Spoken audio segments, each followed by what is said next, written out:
Meu filho deu minha casa para a família da esposa dele. Ele disse: nunca mais apareça aqui, enquanto ela ria e dizia que eu devia ir para um asilo. Sorri e assenti. 11 dias depois, os caminhões de mudança dos pais dela chegaram e ela largou as chaves ao entrar. O livro ainda estava comigo quando ouvi meu nome ser tratado como item de planilha. Numa quinta-feira após as 9, subi da casa de hóspedes no escuro para pegar o livro de bolso surrado da minha esposa na estante do antigo escritório, o mesmo que ela relia no mês em que morreu e que ainda não consigo terminar nem descartar. A grama molhava minhas meias. Meus chinelos ficaram no caminho de pedra sem que eu percebesse, como costumamos fazer automaticamente numa casa onde moramos há muito. A luz da cozinha estava apagada, a da sala de jantar, acesa. Eu podia sentir o cheiro do que Delphine tinha feito para o jantar ainda sobre o fogão, algo com alecrim. E por baixo, de leve, o cheiro de cloro que sempre impregnava a casa de hóspedes por causa do filtro da piscina funcionando a noite toda. A voz de Chase veio primeiro, baixa, depois a de Delphine, mais aguda. E então uma terceira voz no viva-voz que demorei um segundo para reconhecer como Vonda, a mãe de Delphine, ligando de 4 estados de distância sobre uma casa que ainda não tinha vendido. E quanto ao Barrett? Vonda perguntou, como se perguntasse sobre um móvel que ainda não tinha encontrado lugar na casa. Delphine não hesitou. Ele está feliz lá. Há lugares bons a longo prazo, como Bonaventure e Whitmore. Teria pessoas da idade dele. Meu filho respondeu, talvez 1 ou 2 anos, no mesmo tom que confirma reservas de jantar. Fiquei no escuro com o livro da minha esposa na mão e senti algo inesperado. Não raiva, clareza. Fiquei em silêncio. Coloquei o livro debaixo do braço, saí pelo mesmo caminho e, ao chegar à casa de hóspedes, já sabia em geral o que faria, embora levasse 11 semanas, um advogado desconhecido e uma placa de bronze na parede para concluir o pensamento. Em 1987, fundei a Callaway Fluid Systems em uma garagem alugada. Bombas, válvulas e conexões industriais. Toda a tubulação essencial que mantém refinarias e estações de tratamento funcionando. Após 31 anos, vendi tudo por dinheiro suficiente para finalmente comprar para minha esposa, Corinne, a casa que ela queria desde os 26 anos. Ela guardou uma foto rasgada dessa casa na gaveta de joias por 4 décadas.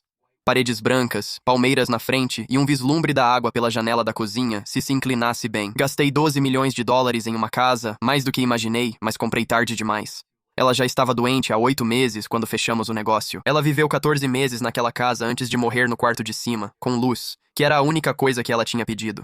Depois, fiquei vagando por aqueles cômodos como uma bolinha de gude em um pote, quando Chase disse, pai, vem morar com a gente por um tempo, a casa é grande para uma pessoa só. Aceitei, querendo que fosse um gesto de bondade de ambos os lados. Eu dizia a mim mesmo que ajudava, sendo útil e presente para o bisnetinho que nasceria em 6 meses. Acreditei nisso mais tempo do que devia. Começou de forma sutil, como essas coisas costumam acontecer. Meu escritório virou o quarto do bebê. Razoável, eu disse a mim mesmo. Bebês precisam de quartos, e eu podia ler na varanda. As pinturas da Corinne foram para um depósito climatizado do outro lado da cidade, o que faz sentido.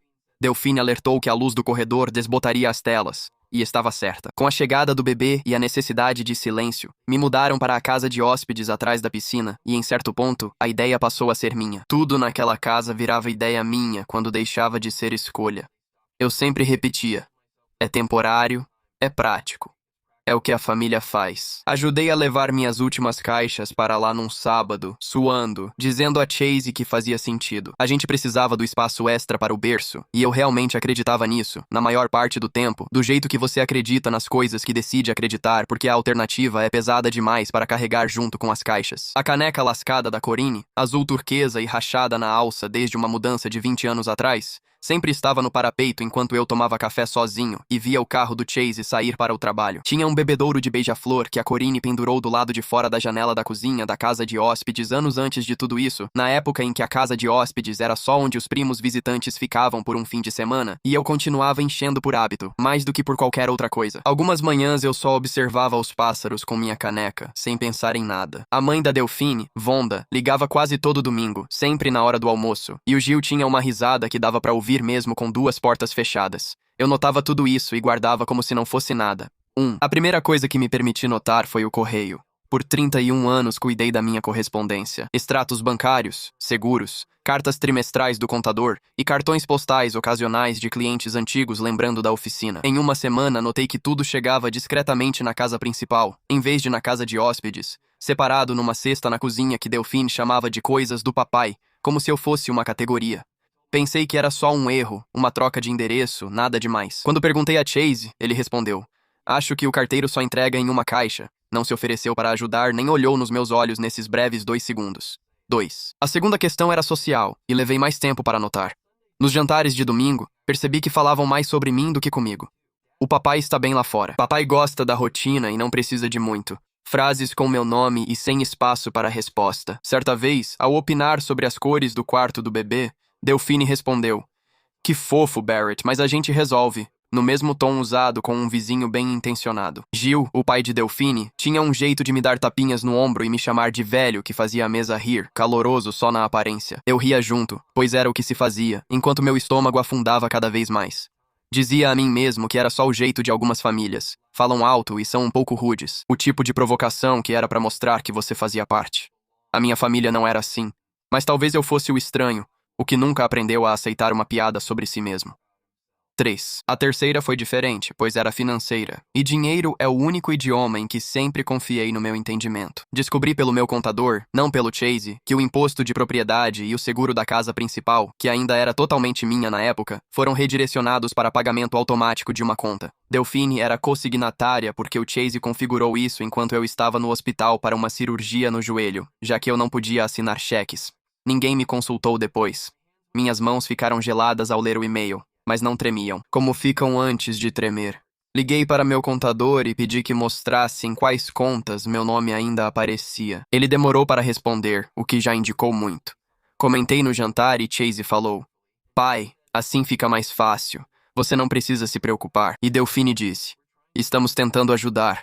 E deixei pra lá porque discutir sobre pagamento automático parecia coisa de velho ingrato. E não queria ser esse cara. Prometi falar sobre isso quando tivesse mais energia, mas nunca falei. 4. A quarta coisa foi o dia em que ouvi Delphine ao telefone com uma amiga, sem fazer muito esforço para ser discreta, descrevendo a casa de hóspedes como praticamente uma unidade separada, então não é como se estivéssemos todos amontoados juntos. Ao ouvir isso, percebi que, no relato dela sobre nossa casa, fui reclassificado de sogro morando com a família para inquilino em um anexo adaptado junto à piscina. E essa mudança ocorreu sem que eu participasse de qualquer conversa. Uma semana depois, em um churrasco na casa de um vizinho, ouvi ela me apresentar a alguém que eu não conhecia como o pai do Chase, dizendo que ele está conosco por enquanto. O presente parecia se estender ao limite, e o vizinho, curioso, perguntou há quanto tempo esse por enquanto durava. Delphine riu. Parece uma eternidade, né? E ela passou para a próxima conversa antes que eu decidisse como responder a qualquer uma das perguntas. Minha garganta se fechou. Mais tarde, parei na porta da cozinha com uma lista de compras na mão, prestes a acrescentar leite de aveia, e por um instante, não lembrei por que entrei ali. 5. A quinta coisa era menor e veio totalmente de fora da família. Talvez por isso tenha me afetado tanto. Odete, amiga de Corinne desde a escola de enfermagem, apareceu certa tarde com uma travessa que queria de volta. E em vez de ir primeiro até a casa principal, ela foi direto para a casa de hóspedes, porque, segundo ela, era lá que você disse que ela me encontraria agora, não foi? Ela não quis dizer nada de mal com isso. Ela apenas repetiu para mim, de forma simples, a geografia que eu já descrevia como normal em meus e-mails para ela. Eu fiquei ali parado, segurando uma travessa vazia, e ouvi como aquilo soava em voz alta, vindo de alguém que amava Corinne, e não tinha motivo para bajular nem a mim nem a Chase, e algo dentro do meu peito ficou muito quieto. 6. A noite de quinta-feira. O livro The Dark Kitchen, Vonda no viva voz perguntando sobre Barrett, e a resposta de Delphine antes mesmo da pergunta terminar. Ele está feliz lá, Bonaventure, Whitmore, gente da idade dele, e meu filho concordou facilmente como quem adianta uma reunião. Quero ser honesto sobre o que senti ali parado, pois não era traição ainda. Era o horror silencioso de ver uma racionalização construída por 2 anos desmoronar de repente. Aquela conversa de é só temporário e assim é mais fácil. Desmoronando em uma única frase com 2 nomes de asilos, dita por pessoas que nem se preocuparam em abaixar a voz, porque não lhes ocorreu que eu ainda poderia ser capaz de andar sem fazer barulho. Na manhã seguinte, liguei para um advogado. Não o advogado da família que fez meu testamento, o trustee do Chase, e sabia mais das nossas finanças que eu. Uma desconhecida, Naomi Askew, especialista há 26 anos em direito do idoso e sucessões, foi indicada por um conhecido do golfe que já recorreu a ela para ajudar a mãe dele. Sentei no escritório dela numa sexta de manhã, chapéu no colo, e disse claramente o que queria fazer. Ela não se assustou, nem questionou minha decisão, algo pelo qual fui muito grato. Disse apenas que um homem dono de uma casa pode doá-la, de maneira limpa, silenciosa e legal, desde que esteja em pleno juízo, o que preciso perguntar oficialmente. Você está? Disse a ela que não me sentia tão lúcido há 2 anos. O mecanismo que ela sugeriu foi uma fundação com a qual já tinha trabalhado 2 vezes antes. Uma que recebia grandes casas vazias de pessoas com mais espaço do que precisavam e as convertia em pequenas residências assistidas. Não eram instituições com nomes como Bonaventure ou Whitmore, mas casas com 6 ou 8 quartos, equipe de enfermagem licenciada e moradores que escolheram estar ali em vez de terem sido colocados lá. Perguntei como colocar o nome de Corinne na doação para que a placa tivesse o nome dela, não o meu. Naomi disse que isso era fácil. O restante levou 11 semanas. Era muita coisa e nada avançava rápido. O condado queria uma avaliação com valor atual, não o que paguei. A casa já valia quase 13 milhões, exigindo uma declaração específica de imposto sobre doação junto ao IRS, que o escritório da Naomi resolveu sem me fazer sentir idiota por não entender. Uma inspeção estrutural para a licença de cuidados residenciais da fundação foi feita pela doutora Imogen Faulkner, diretora médica com 20 anos em geriatria, que percorreu a casa com uma prancheta e comentou que a luz do quarto de cima era das melhores para cuidados, exatamente como Corinne queria. Também havia uma declaração de doação reconhecida em cartório. A escritura de transferência foi reescrita várias vezes, pois o conselho da fundação exigia uma cláusula que desse à residência o nome de Corinne em caráter permanente, não só na inauguração. Segundo Otis Reis, diretor executivo com 11 anos de experiência em conversões residenciais na fundação, ele só concordou com essa condição 2 vezes antes. Priscilla Ames, responsável pela finalização da transferência e pela documentação do imóvel, com 18 anos em transferências residenciais, explicou que a papelada de uma doação desse porte costuma demorar mais que uma venda, já que ninguém tem pressa para anotar erros que possam favorecê-los. Cerca de 3 semanas depois, Naomi perguntou se eu queria ver uma propriedade finalizada da fundação antes de aprovar a redação final. Eu aceitei, pois já não sabia recusar nada. Era uma casa menor que a minha, após a divisa do condado, com 8 cômodos contra 6, e Otis me mostrou tudo. Uma mulher fazia palavras cruzadas em um solário. Uma enfermeira trocava o curativo no antebraço de alguém com a porta entreaberta. A mesa de jantar estava pronta para um almoço que não ocorrera. Ninguém parecia com o que Delphine dissera. Um homem, talvez com 90 anos, estava ensinando uma enfermeira bem mais jovem a jogar gin rummy em uma mesa de cartas perto da janela, paciente e um pouco convencido com isso. E me dei conta de que ninguém tinha dito a ele onde ele podia ou não mostrar suas emoções. Otis comentou sem dar muita importância que o mais difícil do trabalho não era achar casas. Era encontrar famílias dispostas a abrir mão de uma casa de forma limpa, sem condições, sem querer que o nome delas estivesse mais ligado àquilo do que o próprio funcionamento da coisa. Eu não falei muito no caminho de volta para casa. Não precisei. Durante esse período, Vonda mencionou em uma ligação de domingo que eu ouvia mesmo com 2 portas fechadas, que a casa deles no norte já estava com a venda acertada. Ela disse que a proposta foi melhor do que esperavam. O fechamento estava marcado para meados de julho. Lembro de calcular sem perceber. O fechamento deles e minha transferência, ambos quase nas mesmas semanas. 2 grupos criaram planos separados, sem saber que coincidiriam na mesma data, vindo de lados opostos. Não contei nada para Chase e quero ser honesto sobre isso também. Não foi estratégia, pelo menos no início. Sempre que tentava conversar, ouvia a voz de Delphine. Ele está feliz lá. E da Vonda. E o Barrett. Percebi que não aguentava conversar com quem já tinha falado sobre isso sem mim. Na 6ª semana, notei que Chase passou a evitar a caixa de correio.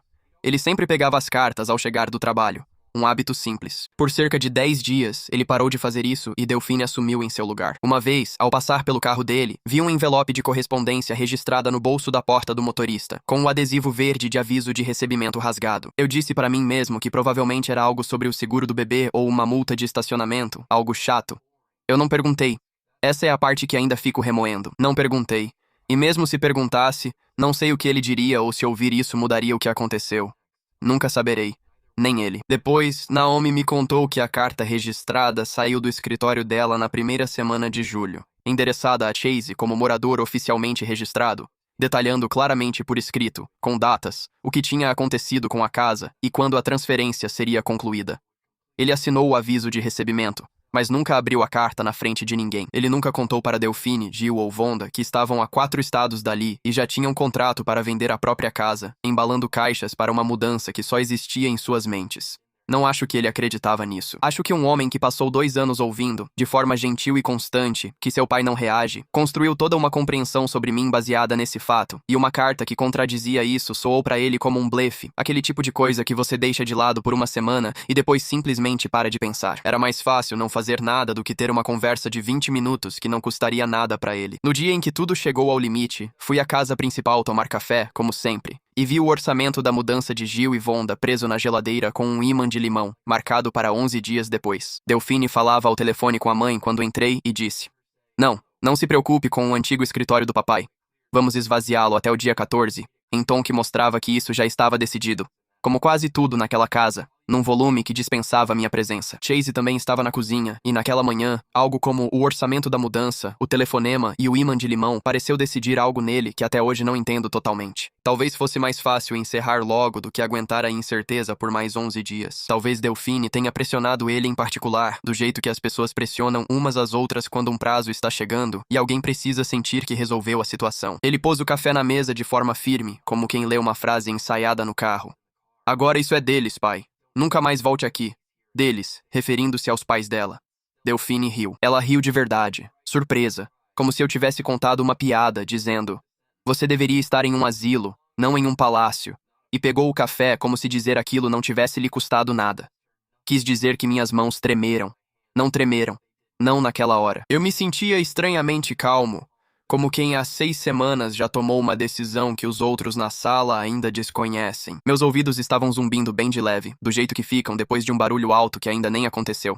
Peguei meu chapéu do balcão, eu disse: Tudo bem. Assenti para os dois, do jeito que você faz quando está saindo de uma reunião com alguém, e saí pela porta da frente da minha própria casa. Uma porta que em 11 dias já não seria minha, e na verdade, já não era totalmente minha, embora nenhum de nós ali soubesse disso com a mesma certeza. Ouvi a voz de Delphine pela tela da porta antes de chegar ao carro, já ao telefone com a mãe dela, narrando a manhã como uma pequena vitória. Fiquei sentado na garagem por 1 minuto com as mãos no volante, sem tremer, ainda não. E então fui até a casa de hóspedes para a qual eu já não tinha mais chave de nada, e liguei para Naomi para perguntar a única coisa que eu não tinha pensado em perguntar em 6 semanas de papelada. Quando é que realmente fecha? Dia 14, ela disse.